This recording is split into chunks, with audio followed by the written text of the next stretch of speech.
What's up everyone? Welcome to the commerce classes. Today we study about the accounting for companies. इसका first chapter है accounting for share capital. तो start करते हैं. Meaning and definition of a company. A company or joint stock company is an entity incorporated by a group of persons through the process of law for undertaking a business. यानी कि जो एक company है वो joint stock company है या फिर वो एक एंटिटी है, इनकॉर्पोरेटेड की गई है किसके द्वारा? ग्रुप ऑफ पर्सन्स के द्वारा. Through a process of law, एक प्रोसेस होती है लॉ के द्वारा उससे. It is an artificial person, ये जो है आर्टिफिशियल पर्सन है and is separate from its member, और ये अपने मेंबर से सेपरेट होता है, यानी कि मेंबर यानी कि शेयर होल्डर्स जो होते हैं. It normally has a share capital divided into units. जो शेयर्स होते हैं, शेयर कैपिटल जो है उनको हमने यूनिट्स में डिवाइड किया गया है, उसको हम कहते हैं shares. The owner of which are known as member और शेयर होल्डर. जो इसके ओनर होते हैं कंपनी के उसको हम शेयर होल्डर्स बोलते हैं या फिर मेंबर्स बोलते हैं. अनलाइक पार्टनरशिप, इंसॉल्वेंसी और death of a member does not affect the life of a company. कोई भी पार्टनर या फिर कोई भी किसी की भी डेथ हो जाती है या फिर इंसॉल्वेंसी हो जाती है तो हमारी जो कंपनी है उस पर इसका कोई भी इफेक्ट नहीं पड़ता है. The company remain functional even if a members become insolvents और डाई.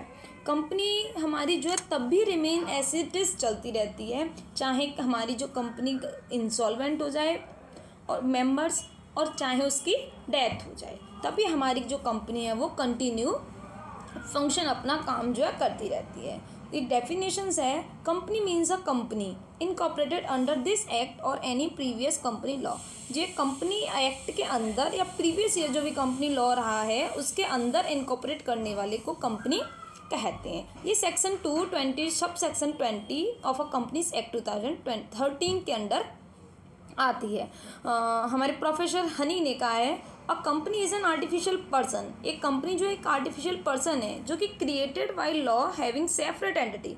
एक लॉ के द्वारा एक सेपरेट एंटिटी को तैयार किया है विद द परपेचुअल सुएशंस और अ कॉमन सील्स. ठीक, इसके कैरेक्टरिस्टिक्स हैं. इनकॉर्पोरेशन, फर्स्ट है इनकॉर्पोरेशन. अभी हमने पढ़ा कि कंपनी क्या है? एक आर्टिफिशियल पर्सन है, established through a process of law और कंपनीज एक्ट 2013 और एनी प्रीवियस कंपनी लॉ. जो हमारी प्रीवियस ईयर की कंपनी लॉ है उसके अंडर में भी आती है. सेपरेट लीगल एंटिटी, ये एक आर्टिफिशियल है, सेपरेट है फ्रॉम इट्स शेयर होल्डर, सबसे अलग है. इट कैन ओन प्रॉपर्टी, ये खुद की प्रॉपर्टी भी हो सकती है. एंटर इनटू कॉन्टैक्ट, कॉन्टैक्ट के अंडर में आ सकती है. कंडक्ट, बिजनेस को कंडक्ट कर सकती है. शी और be be sued for its डेप्ट एंड एक्शन. ये जो है जो भी डेप्ट होंगे, जो भी इसका वो होगा उसके लिए स्यू भी हो सकता है और रहा हुआ भी हो सकता है. The scope of its activity and the working of a company is regulated by its memorandum of association या article of association and the provision of companies act. इसको जो रेगुलेट करते हैं वो मेमोरेंडम ऑफ एसोसिएशन के अंदर आता है एंड आर्टिकल्स ऑफ एसोसिएशन के अंदर आता है. प्रोविज़न जो हमारे कंपनीज एक्ट के जो प्रोविजंस हैं वो ये फॉलो करता है, रेगुलेट करती है हमारी जो कंपनी है. Third one is perpetual existence. A company has a perpetual situation not affected by the death. ये परफेक्चुअल सिचुएशन है, इसको अफेक्ट नहीं करेगी. डेथ हो जाए या लुएनेसी हो जाए, बैंक करप्टी हो जाए, मेंबर्स का या शेयर होल्डर्स की जो भी शेयर होल्डर है तब भी हमारी कंपनी एग्जिट करेगी, एग्जिस्टेंस में रहेगी. The life of a companies come to the end only by a winding through the process of law. Company हमारी एंड पे जब आएगी ओनली जब वाइंडिंग अप करेगी प्रोसेस ऑफ लॉ, पूरे लॉ के अकॉर्डिंग ये करेगी तब. लिमिटेड लाइबिलिटीज़ होती हैं. फोर्थ पॉइंट है इसका कैरेक्टरिस्टिक्स है कि लिमिटेड लाइबिलिटीज़ होती हैं. Limited liabilities of a members is limited to the value of shares subscribe by them except in the case of companies incorporated with the unlimited liabilities. Unlimited liabilities के साथ साथ इसको जो है कंपनी एक्सेप्ट कर देती है, जो है इसकी लाइबिलिटीज़ जो है वो लिमिटेड होती हैं क्योंकि बहुत सारे शेयर होल्डर्स हैं तो सबका होता है. Transferability of a share. The shares of a company are freely transfer कर सकते हैं हम कंपनीज के शेयर्स को, except in the case of private company, private companies को छोड़कर. Management and ownership. A company is not run by all the member all the member but their elected representative. जो company है वो run करते हैं members के द्वारा, not elected representative. कोई भी रिप्रेजेंटेटिव नहीं होता जिससे डायरेक्टर्स बोलते हैं। Thus management and ownerships are separate. Management जो है और ओनर जो है वो दोनों सेपरेट होते हैं। Common seals, a company may or may not have a common seals. Company की कॉमन सील्स हो भी सकती है और नहीं भी हो सकती है। If it has a common seals it is affected to all the importants document of a company. अगर उसको इफेक्ट करती है तो उसके इम्पोर्टेंट डॉक्यूमेंट्स होते हैं। कॉमन सील्स का मतलब होता है कि रेपुटेड सील्स होती है, लॉ के द्वारा सील जो मिली है या सिग्नेचर्स जो हैं उसको कॉमन सील्स बोलते हैं। नेक्स्ट वन है काइंड ऑफ कंपनी। कंपनीज के काइंड क्या होता है? अभी हमने कंपनी पढ़ा कि कंपनी के काइंड्स क्या होते हैं, कितने तरीके की कंपनी होती है। तो 1% कंपनी, प्राइवेट कंपनी और पब्लिक कंपनी। 1% कंपनी में जो होल्ड करता है उसको कंपनी को वो एक ही पर्सन होगा। प्राइवेट कंपनी नॉर्मल है। पब्लिक कंपनी गवर्नमेंट की जो होती है वो गवर्नमेंट करती है। अब इसके डिफरेंस समझते हैं हम क्या है। तो बेसिक नंबर ऑफ मेंबर्स पढ़ते हैं। फर्स्ट जो 1% कंपनी है उसमें तो एक ही मेंबर होगा, मिनिमम एंड मैक्सिमम एक ही है क्योंकि वो 1% कंपनी है। प्राइवेट कंपनी में मिनिमम मेंबर्स 2 हो सकते हैं लेकिन मैक्सिमम मेंबर ओनली 200 हो सकते हैं। एक्सक्लूड इट्स प्रेजेंट और पास्ट एम्प्लॉयज मेंबर। प्रेजेंट और पास्ट एम्प्लॉयज़ को छोड़ के कंपनी एक्ट 2013 ने अंडर में ये आता है। पब्लिक कंपनी में मिनिमम मेंबर 7 हो सकते हैं एंड मैक्सिमम मेंबर की कोई लिमिट नहीं होती है। 1% कंपनी अपने शेयर्स को ट्रांसफ़र नहीं कर सकता। प्राइवेट कंपनी जो होती है आर्टिकल ऑफ एसोसिएशंस के ने उसको रिस्ट्रिक्ट किया गया है कि ट्रांसफ़र करने के लिए। पब्लिक कंपनी में transfer of shares is usually without any restrictions. Company जो है शेयर्स को विदाउट एनी रिस्ट्रिक्शन बिना बाधा के शेयर्स कर सकती है। प्रोस्पेक्टस नॉट एप्लीकेबल है। इसमें प्राइवेट कंपनी में prospectus need not be issued करने के लिए उसकी कोई ज़रूरत नहीं होती है। लेकिन पब्लिक कंपनी में invite the public to subscribe for share if not a statement in lieu for prospectus is filled with the registrar of a company। अगर prospectus का अगर पब्लिक कंपनी है, अब हम कोई भी उसमें शेयर्स लेना चाह रहे हैं, सब्सक्राइबर हैं पब्लिक, तो हमें उसे जो पब्लिक कंपनी है उसकी पूरा डिटेल्स पता होने चाहिए। इसीलिए स्टेटमेंट का है कि lieu of prospectus is filled with the registered of a company. Company की रजिस्ट्रार्स के अकॉर्डिंग उसके सारे प्रोस्पेक्टस जो है वो लिखे होने चाहिए। फोर्थ पॉइंट है subscriptions of a share can not be offer to public. 1% में तो ऑफर कर ही नहीं सकते। सेकंड, प्राइवेट कंपनी में भी हम ऑफर्स नहीं कर सकते। थर्ड, पब्लिक कंपनी में हम ऑफर्स पब्लिक को शेयर्स कर सकते हैं क्योंकि वो ट्रांसफ़र हो सकते हैं। आर्टिकल ऑफ एसोसिएशंस 1% कंपनी में special article of associations are necessary है एंड प्राइवेट कंपनी में भी नेसेसरी होता है। पब्लिक कंपनी में टेबल F कहती है given in the public companies 2030 में भी अडॉप्टेड, इसको अडॉप्ट किया गया है। नंबर ऑफ डायरेक्टर्स 1% कंपनी में एटलीस्ट 2 डायरेक्टर्स होने चाहिए लेकिन 15 से ज़्यादा नहीं होने चाहिए।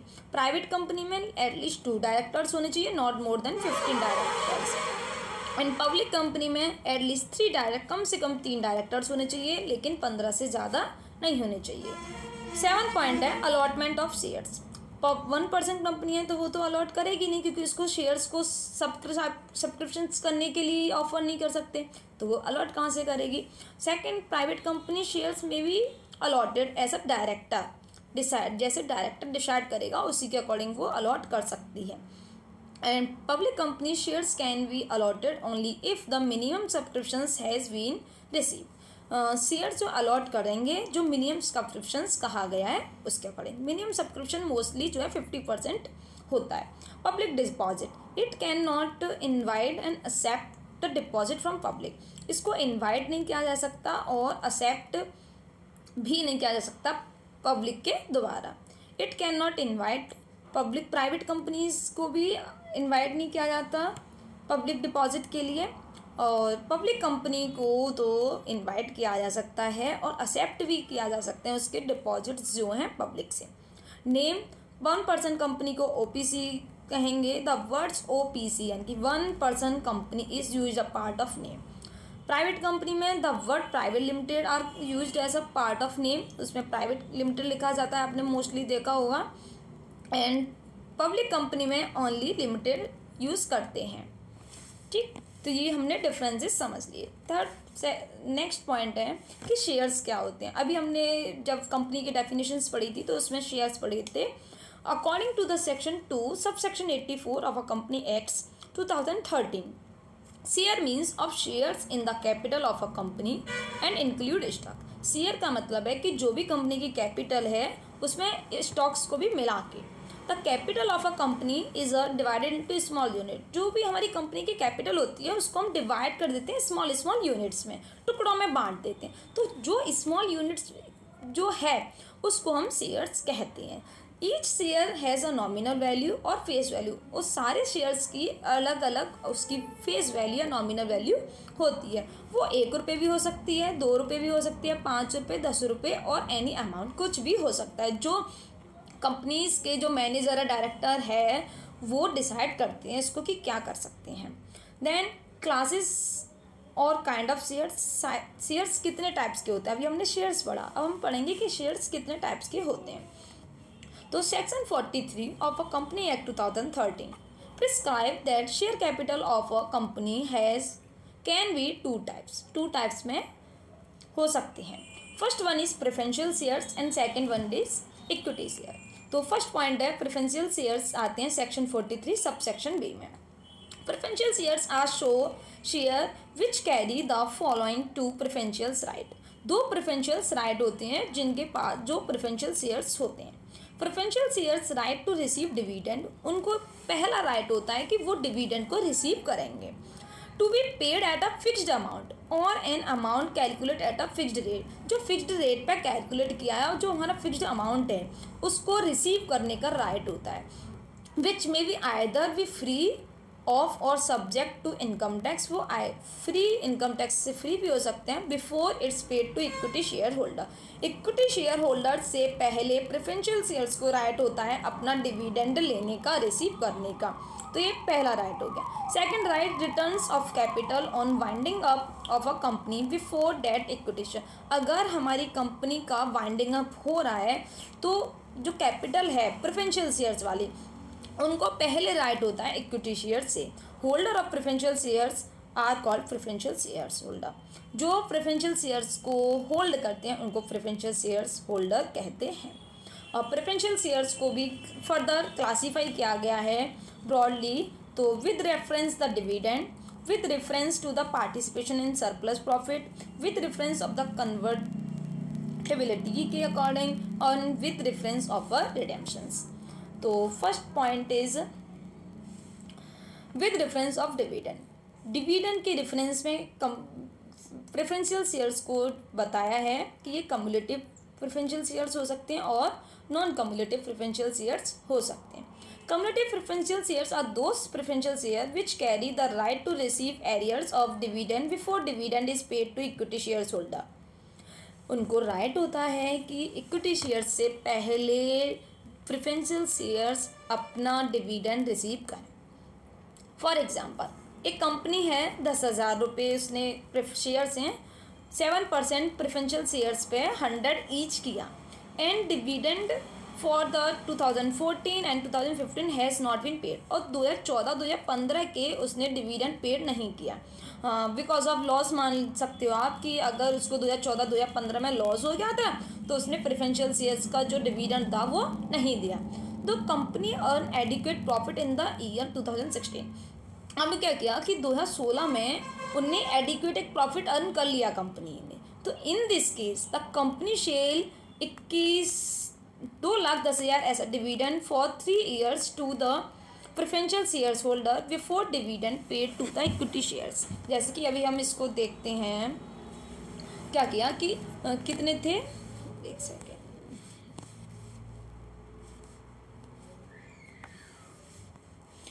कितने थे, 100 ईच था, 7% के हिसाब से थे, 7% के हिसाब से थे।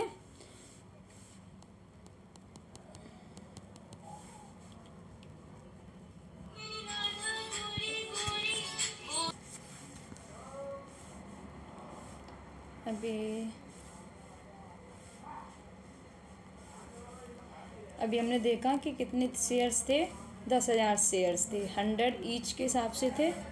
तो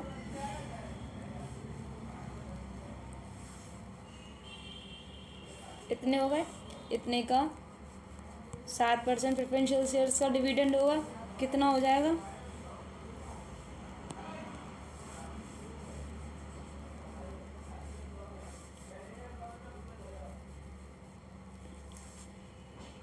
इतना हो गया। अभी कितने साल का था? 3 साल का था, 2014, 15 और 16, 3 साल का था। मल्टीप्लाई 3 किया, 2,10,000 क्या बन गया? उसका डिविडेंड बन गया। अब इसी से देखें कि अगर ये ये क्या था? कम्युलेटिव था। तो हमारे 2 साल 2014 2015 में लॉस हुआ था, 2016 में हमारा प्रॉफिट हो गया। तो हमने 2016 में जो है उसका 2014 और 15 का भी उसको डिविडेंड पेड किया है। अभी अगर यही होता नॉन कम्युलेटिव होते, तो नॉन कम्युलेटिव में हम ऐसा नहीं करते हैं। Non cumulative preferential shares are those preferential shares which do not carry the right to receive arrear of dividends. उनको एरियर ऑफ डिविडेंड्स लेने का, कैरी करने का कोई राइट नहीं होता। यानी कि एरियर्स यानी कि जो भी उसका लॉस हुआ जिस ईयर में, जैसे 2014 2015 में उन्हें लॉस हुआ था, फिर 2016 में प्रॉफिट हो गया। तो अब यहाँ पे क्या करते, 2014 2015 का नहीं देंगे। उन्होंने क्या किया है? Preferential share shall be entitled to receive dividend only for the 2016 का ही पेड क्या है? 70,000 रुपये before dividend is paid to equity shares. Equity shares से पहले तो हमें प्रेफरेंशियल शेयर्स होते ही वही हैं जिनका राइट होता है इक्विटी शेयर्स से पहले लेने का। लेकिन कम्युलेटिव कौन सी है? अगर 2 साल हमारा लॉस हुआ तो हम तीसरी साल अगर हमारा प्रॉफिट हुआ है तो हम दोनों साल लॉस का 3rd ईयर्स में प्रॉफिट उसको डिविडेंड देंगे प्लस करके।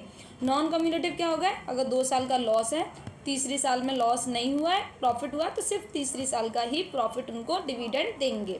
बस शर्त ये है कि प्रेफरेंशियल शेयर है तो इक्विटी शेयर से पहले लेंगे। सेकंड पॉइंट है with the reference of participations in surplus profit. Surplus profit में पार्टिसिपेशंस का क्या व्यू है? फर्स्ट है प्रेफरेंशियल शेयर्स का पार्टिसिपेशन एंड इसके अंडर में सेकंड आता है नॉन पार्टिसिपेशन। तो article of association of a company में provide that after dividend has been paid to the equity shares के में भी प्रोवाइड आप इक्विटी शेयर्स के बाद में भी डिविडेंड प्रोवाइड कर सकते हैं भी पार्टिसिपेशंस वाले हैं। तो holder of preferential share will have a right to participation in remaining profit. जो रिमेनिंग प्रॉफिट है उसमें हम पार्टिसिपेशंस कर सकते हैं। Preferential shares carrying this right are called participation. अगर प्रेफरेंशियल शेयर्स को जो ये राइट है वो राइट लिया ना तो उनको preferential share participation preferential shares कहा जाएगा। नॉन पार्टिसिपेशंस क्या हो गए? उन्हें कोई भी राइट नहीं है पार्टिसिपेशन करने का जो रिमेनिंग प्रॉफिट बचा है इक्विटी शेयर्स के बाद। अगर उनके पास 100 शेयर्स थे, 100 शेयर्स में से अगर 70% शेयर्स जो है इक्विटी शेयर है, 30% प्रेफरेंशियल शेयर्स है, तो 30% में उनका उन्होंने पार्टिसिपेशन करने का उन्हें कोई राइट नहीं होगा। लेकिन पार्टिसिपेशंस में 30% पे जो बचे हैं उनको पार्टिसिपेशन वो कर सकते हैं, उनको राइट है प्रॉफिट का। तो उसमें कंडीशन में जो है उनके बाद भी डिविडेंड मिलेगा इक्विटी शेयर्स के बाद। एंड थर्ड है with the difference of convertibility. तो कन्वर्जिबिलिटी में 2 आए, convertibility and non convertible. Convertible preferential shares are those preferential share which carry a right to convert the equity shares. उनके पास right होता है इक्विटी शेयर्स में convert करने का। Non convertible preferential shares are those shares which do not carry a right to convert into the equity shares. उनके पास कोई राइट नहीं होता इक्विटी शेयर्स में कन्वर्ट करने का। With the reference of redemptions, redeemable preferential share and irredeemable preferential shares होते हैं। तो redeemable preferential shares are those preferential shares which are redeem by company at a time specified for their repayment और early.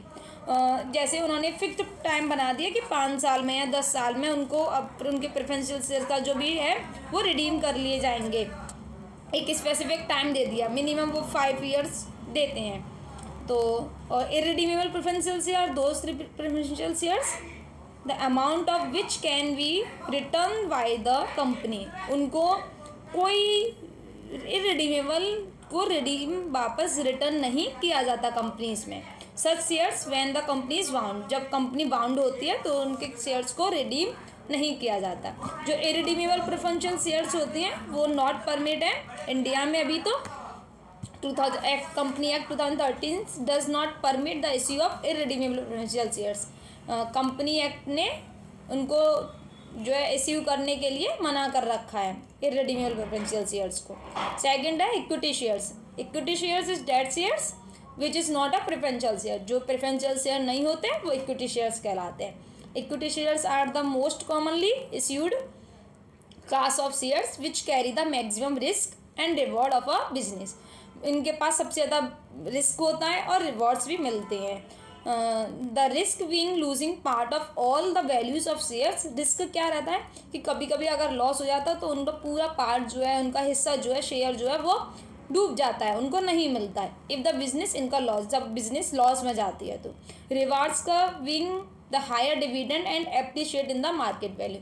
और जब rewards का क्या मतलब है कि अगर उन्हें प्रॉफिट हो रहा है या हाई डिविडेंड उन्होंने अर्न किया कंपनी ने तो उन्हें हाई डिविडेंड भी दिया जाता है। अगर प्रॉफिट ज़्यादा अर्न करना है तो उन्हें डिविडेंड भी हायर दिया जाएगा मार्केट वैल्यू के हिसाब से।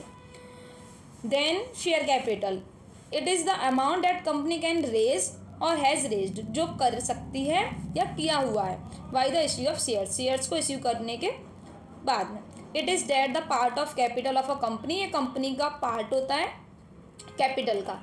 विच is represent by the total nominal value of shares, जो कि टोटल वैल्यू जो है शेयर्स की उससे उसको रिप्रेजेंट किया जाता है। Which is it has issued, जो इश्यूड करेंगे हम। तो शेयर कैपिटल देखते हैं कितने टाइप्स के होते हैं।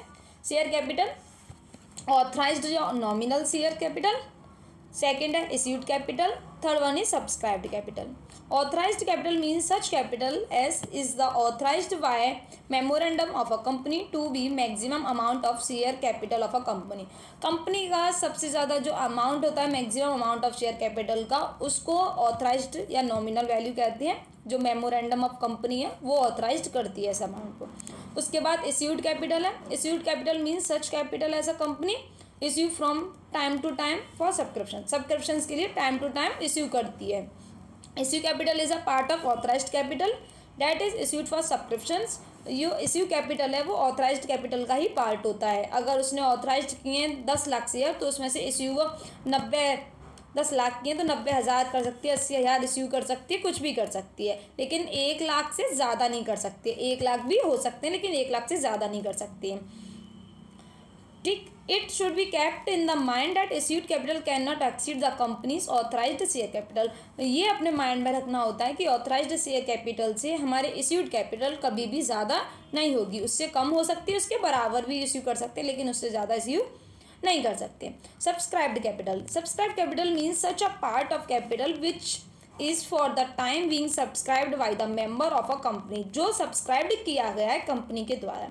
The subscribed capital is a part of issue capital, subscribed capital issue capital का पार्ट होता है। Which of the company has issued for cash और for consideration other than cash, जो इश्यूड कैपिटल है उसको कैश में भी सब्सक्राइब कर सकती है और अदर देन कैश के भी सब्सक्राइब कर सकती है, उसको हम सब्सक्राइब्ड कैपिटल कहते हैं। तो हम कह सकते हैं कि जो ऑथराइज्ड कैपिटल है, जो ऑथराइज्ड कैपिटल है उसका सबसे ज़्यादा अमाउंट होगा, उसके बाद इश्यू कैपिटल, इसके बाद सब्सक्राइब्ड कैपिटल होगी। ठीक है, ये चीज़ है उसमें।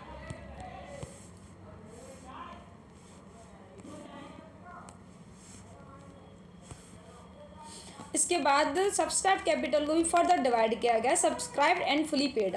जितना अमाउंट हमने सब्सक्राइब किया उतना ही फुली पेड हमें मिल गया। व्हेन द एंटायर नॉमिनल या face value of shares capital has been called by the company and is also received by it is called subscribed and fully capital. जितनी उसने सब्सक्राइब की थी कि 10,000 ने 1 लाख इक्विटी शेयर्स को सब्सक्राइब किया है और 1 लाख ही उसे रिसीव हो गई, फुली पेड उसने रिसीव कर लिया कंपनी ने, तो उसको क्या कहा, ये फुली पेड अप है। जैसे इसमें बोला है फॉर एग्जांपल ABC लिमिटेड है। अब ये बताइए चलो कि ABC लिमिटेड जो है कौन सी कंपनी होती है, प्राइवेट या पब्लिक? प्राइवेट नहीं होती है, पब्लिक होती है, क्योंकि अगर यहाँ PVT लिखा होता है तो प्राइवेट लिमिटेड होती है। तो ABC private public limited company है, has received 1 lakh equity shares को किया 10 रुपये ईच। तो इट हैज़ कॉल्ड, उसने मांगे 10 रुपये के पर शेयर्स के हिसाब से मांगे हैं, कॉल्ड किया है, और उसको जो है 10 के हिसाब से ही उसने रिसीव्ड भी कर लिया। तो ये क्या हो गया, subscribe and fully paid up, जितना मांगा उतना मिल गया। सेकंड है subscribe but not free paid up. Fully paid up यानी कि जो सब्सक्राइब किया था उतने पेड उसको नहीं हुए। तो फर्स्ट पॉइंट है company has called the entire nominal value but has not receive, जितना मांगा जैसे कि उससे कम मिला है उसको। 10,000 इक्विटी शेयर्स थे, 10 का ईच था, उसने रिसीव्ड किए 7 ईच। कितने का मांगा है, 10 का मांगा है, लेकिन उसने रिसीव कितना किया, 7 का। तो जो 3 रुपये नॉट पेड अप थे वो क्या, उनको क्या कहते हैं हम, कॉल्स इन एरियर कहा जाता है। जो अमाउंट उसने ऑथराइज्ड कॉल्ड किया है और जो उसको नहीं मिला है तो उसको क्या कहते हैं, कॉल्स इन एरियर कहते हैं। आगे की क्लास में हम और भी देखेंगे इसको डिटेल में। सेकेंड है the company has not called the entire nominal value of a shares. उसने मांगा ही नहीं है, जितने का शेयर्स है उतने का मांगा ही नहीं है। तो सब्सक्राइब किया लेकिन उसने उसको कॉल्ड अप नहीं किया है। अब नेक्स्ट पॉइंट है इसका कैपिटल। अभी हम कैपिटल पढ़ते आ रहे हैं, तो कैपिटल देखते हैं कितने तरीके की होती है। फर्स्ट है reserve capital, second one is capital reserve. तो दोनों में डिफरेंस देखते हैं। मीनिंग है reserve capital is a part of uncalled capital which can not be called up except even the winding up. कि रिजर्व कैपिटल वो capital होती है जो कॉल्ड अप की ही नहीं है, अनकॉल्ड कैपिटल है, ठीक। और कैपिटल रिजर्व क्या होता है, एक पार्ट होता है which is not free for distribution as a dividend. जो डिविडेंड के डिस्ट्रीब्यूशन नहीं किया गया उस पार्ट को जो बचा है कैपिटल रिजर्व का। Creation reserve capital uncalled capital होती है जो मांगी नहीं, और कैपिटल रिजर्व जो है क्रिएट किया जाता है कैपिटल प्रॉफिट में से। जो भी बचा है हमने कर दिया, सबको डिविडेंड दे दिया, और फिर भी जो पैसा बचा है वो कैपिटल रिजर्व में चला जाता है।